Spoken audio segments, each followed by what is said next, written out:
Bayangkan satu kaum didatangi bukan satu, bukan dua, tapi 3 utusan dari Tuhan. Bukan dukun. Bukan orang biasa. Tapi utusan yang membawa kebenaran, langsung dari langit.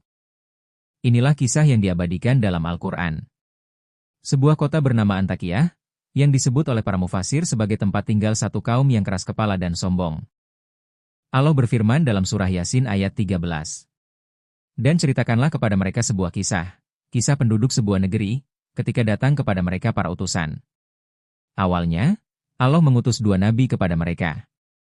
Tapi mereka menolak mentah-mentah. Kalian manusia biasa. Kalian bukan siapa-siapa. Begitulah kata mereka. Kemudian, Allah kirimkan nabi ketiga sebagai penguat. 3 utusan Allah datang dengan sabar, menyampaikan dakwah tauhid, mengajak mereka hanya menyembah Allah yang esa. Tapi tetap, mereka angkuh. Mereka mencaci, mengancam, bahkan berkata, "Kami merasa sial karena kalian. Kalau tidak berhenti, kami akan menyiksa kalian." Dan akhirnya, kaum itu membunuh para utusan tersebut. 3 nabi dibunuh oleh kaumnya sendiri. Tragis, kejam, dan sangat menyedihkan. Namun dari ujung kota, datanglah seorang pria. Ia bukan nabi, bukan tokoh, bukan raja, tapi berani bersuara.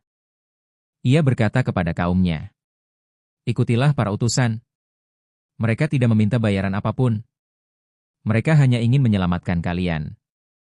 Tapi seperti nasib para nabi, lelaki ini juga dibunuh karena imannya. Lalu Allah berkata kepadanya, "Masuklah ke surga."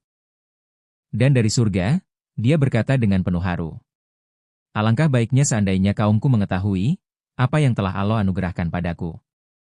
Sahabat, kisah ini bukan dongeng.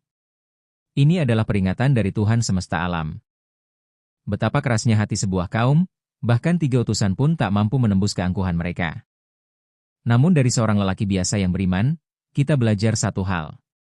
Jika kamu memegang kebenaran, jangan takut meski sendirian.